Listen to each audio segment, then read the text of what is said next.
So, I have played New Vegas. If you're watching this, I can only assume that you have also played New Vegas as well.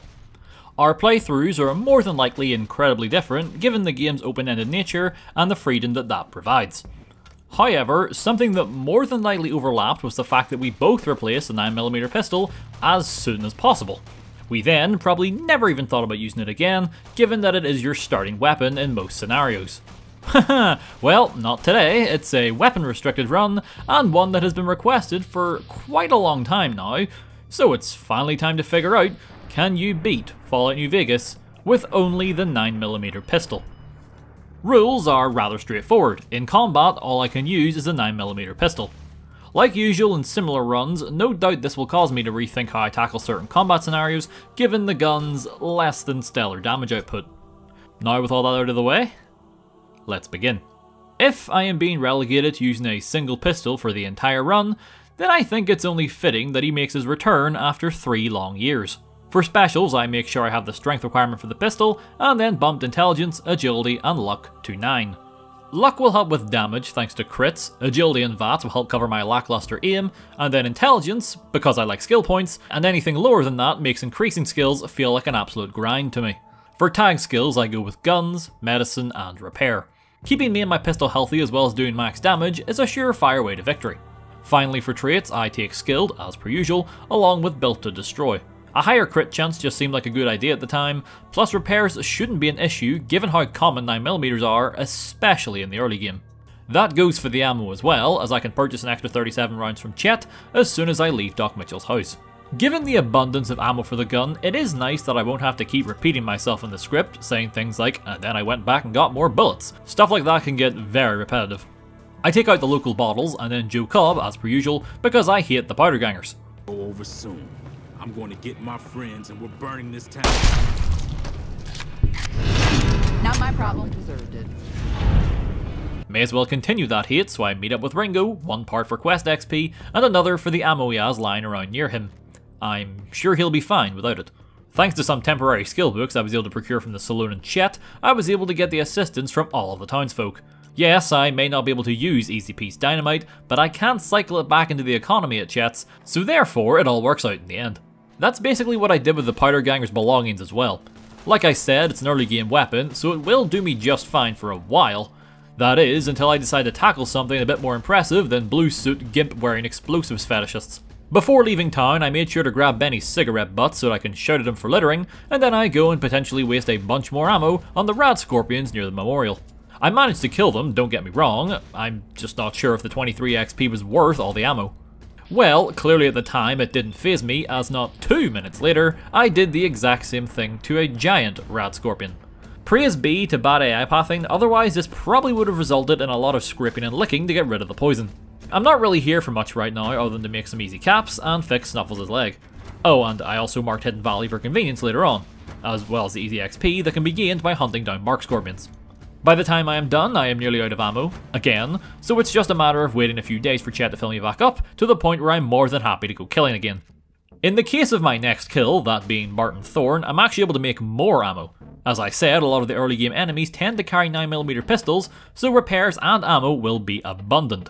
The nearby powder gangers help to keep me topped up as well, although I do have to waste a few bullets, mainly on Malcolm Holmes, who, like usual, decided to jump scare me when I least suspected it. Continuing on the path laid out before me, I of course rock up to Prim and give a rather friendly welcome to this other flavour of escaped convict. These ones aren't hyper-fixated on explosives, so I'll be able to keep my limbs attached to my torso for just a little bit longer.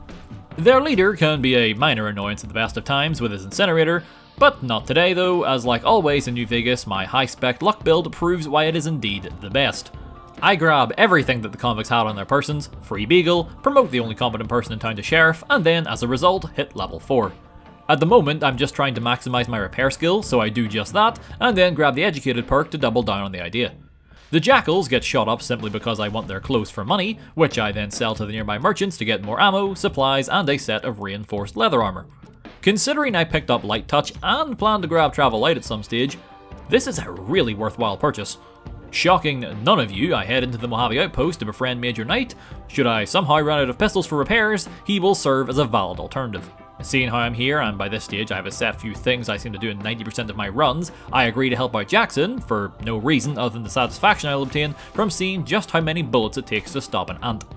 I don't stop with the highway variety either, instead I move into the nearby desert and make a point to take down every single ant that I see.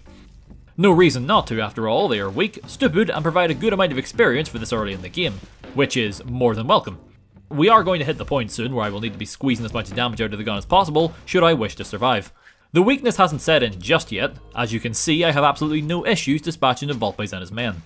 As fun as this can be, I should probably stop doing it, seeing how it just makes things a lot more complicated in the long run, as it's the fastest way to have Legion assassins track your every move.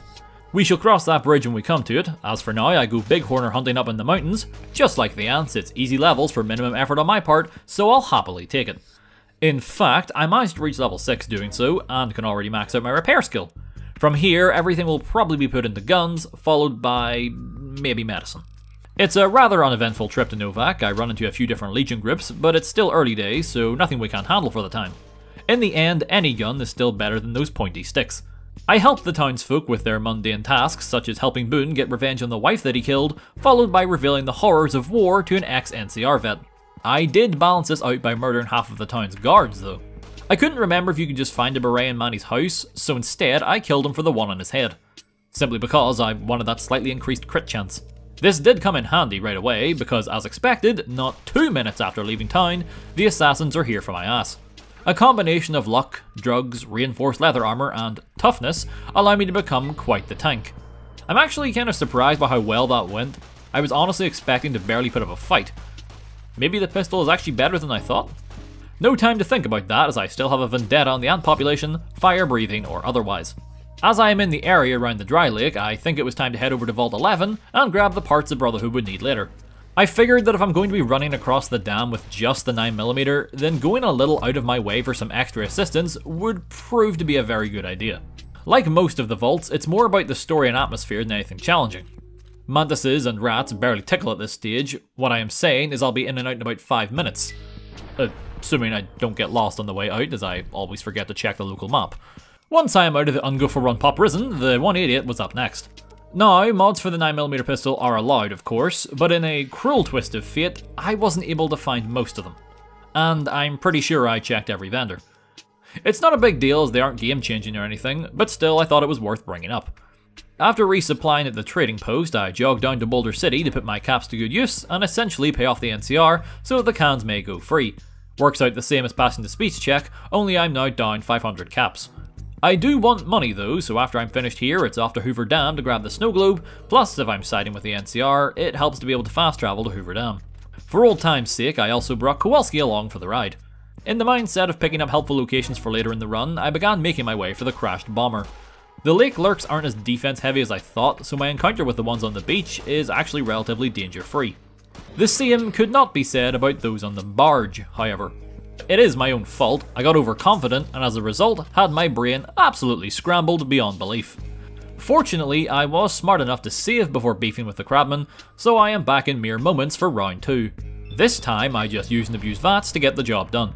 Putting so many points into agility during the character creator, along with the pistol not requiring many action points to use in the first place, makes VATS quite an effective alternative when I feel like dealing with a tougher than normal fight. Speaking of, I had another run-in with the assassins. There's not much to go over as it was the same as ever.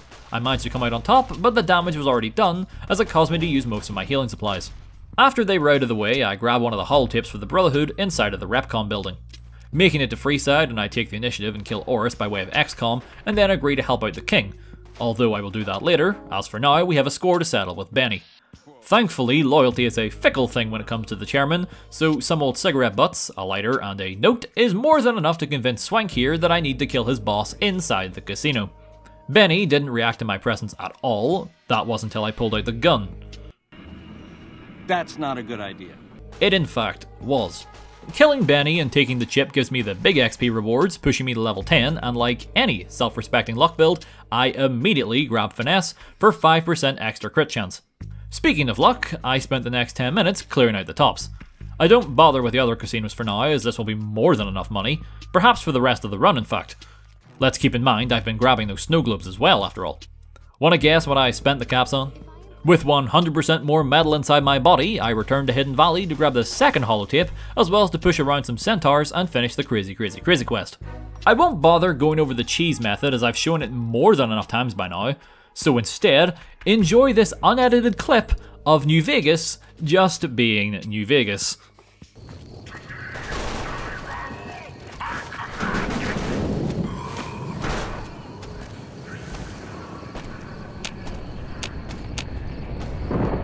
I don't even remember where we were going, but it'll be good to travel around with Rhonda again.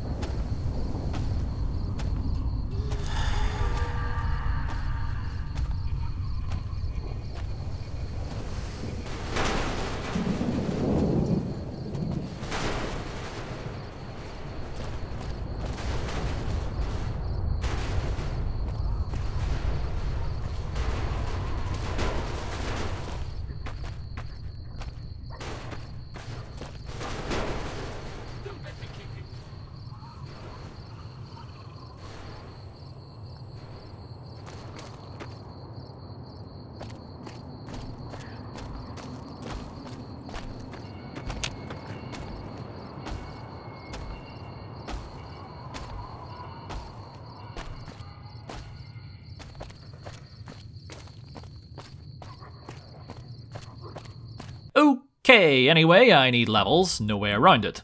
I decided to do a bunch of side quests to get more XP. Obviously, I'm not going to go into a lot of them in detail, like I did Talent Pool and the pacifist talkie route of GI Blues. Not much to say, they are pretty cut and dry quests. I saved the favour with the kings if you're wondering, so it was nice to the NCR. Doesn't affect a whole lot in the long run, but if I'm helping them out, I may as well go the extra step or two.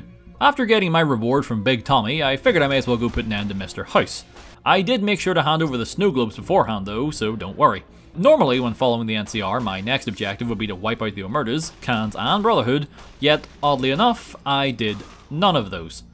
No, instead I walked over to Camp Searchlight and saved most of the ghouls, and then rescued one who was somewhat sane. I then ventured down into Cottonwood Cove.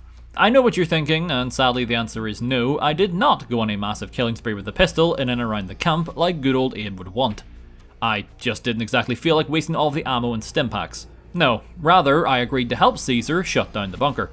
I did this for primarily two reasons. Firstly, the XP from completing the quest, both destroying the Securitrons and returning to Caesar with news of the dead, and secondly, this puts me in Caesar's good books, meaning I won't need to worry about the assassins anymore, which is a very welcome treat. As you might expect, the Protectrons and a handful of badly placed turrets do not put up much of a fight. You would think the turrets would be placed near the generators to stop crazy people like me from blowing them up, yet instead, the most guarded room is where Mr. House will be sending his employees to do his bidding. After the bunker is destroyed, I get my head pats from Caesar and scurry off to Nellis to gain aerial bombardments. Short and to the point, I do everything for the boomers.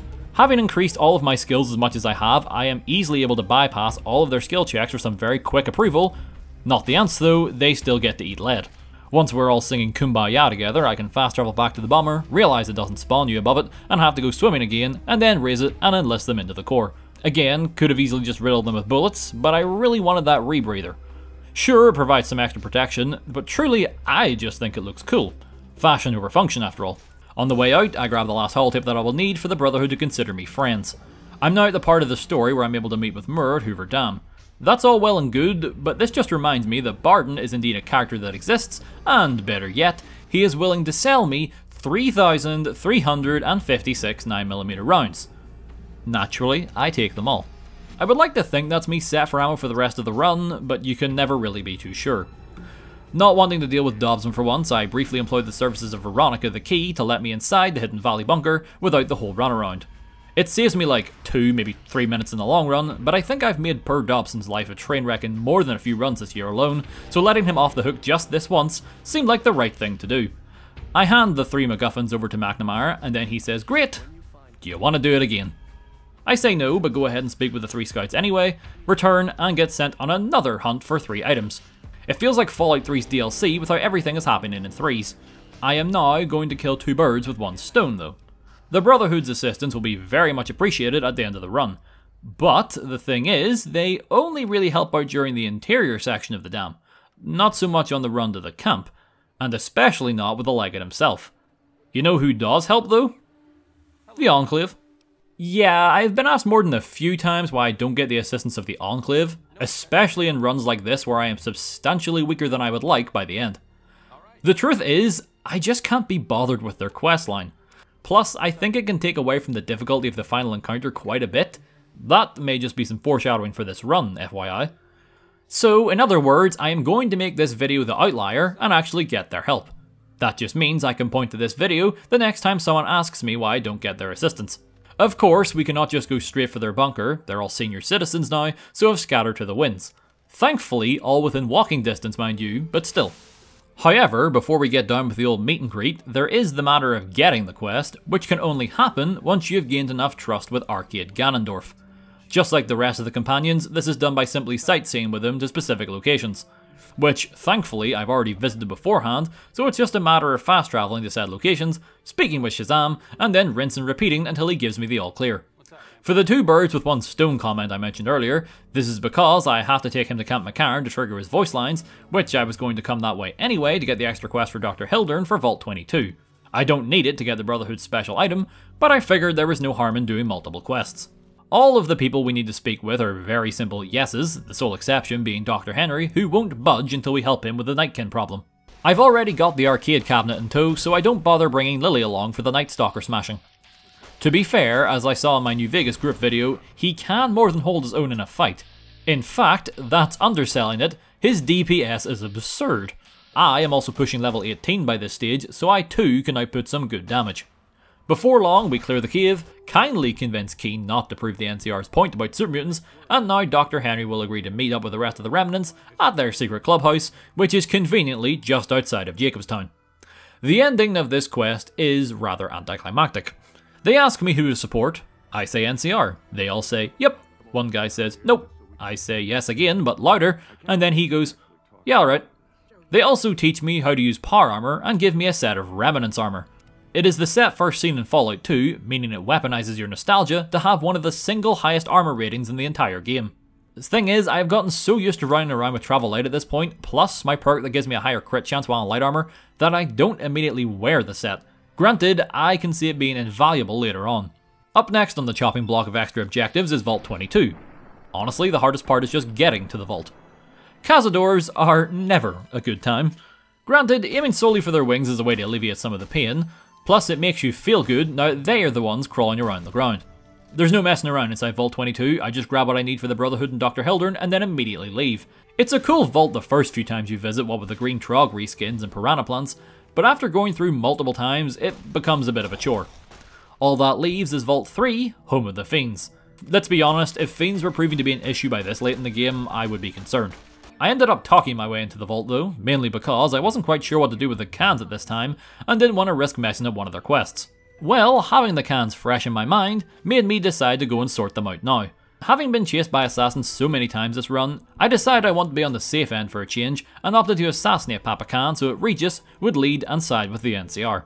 I was about to go back and turn in all of my quests to the Colonel, when I suddenly realised I hadn't been to Gamora yet. I guess it's become like a second nature to me at this point that it just slipped right by me. Sure, I may have got the assistance of all the other factions, but I do have a working, somewhat effective weapon, and as such I am not siding with the Omertas, I am culling them like usual. It's about all they're good for after all. All that left was to strike up a truce between the Brotherhood and NCR, and now we were good to go and save the President. I thought things may have been a little trickier this time due to them not giving me complete access and saying that they will shoot me if I draw my weapons. This is because during my very brief time of blowing up the Securitrons and dealing with House, the game must have thought I was working for Caesar, and as a result, I have a mixed reputation with the NCR. Turns out it doesn't mean a damn thing, as the ranger in the tower still lets me defend myself against the Legion sniper. I then confront Mr. Bomb, and as such, the day is saved and it's on to the finale. You know what's great? Thanks to all of my previous efforts, I barely have to do anything. The combined might of the Brotherhood of Steel and NCR soldiers clears a nice path through the dam's interior, and then, once I make it topside, the cans come in with the assist, followed by aerial support from not just the boomers, but the Enclave remnants as well. Goes without saying, the Enclave, hell, Cannibal Johnson alone with his minigun, would have been more than enough to get by. In fact, unlike all of the others, he will follow you into the Legate's boss arena, and as you can imagine, this helps out a lot. I still did most of the work, mind you. Johnson acts more as a distraction at times than anything else. Sure, he does have some consistent damage, but the Legate is constantly healing, so it wasn't too noticeable. I was actually very shocked by how much damage the pistol was doing to Lanius. I figured it would have been much worse, but I suppose the special ammo is what's really doing the heavy lifting. The fight goes super well for us both, right up until the final 30 seconds. I switch over to my Enclave power armor as my leather armor broke and I was afraid of dying, but while this is happening, the Legate charges down Johnson, ragdolls him for a bit, and then finally finishes him off. The Legate is very close to death at this point, so a few more shots would secure me the victory.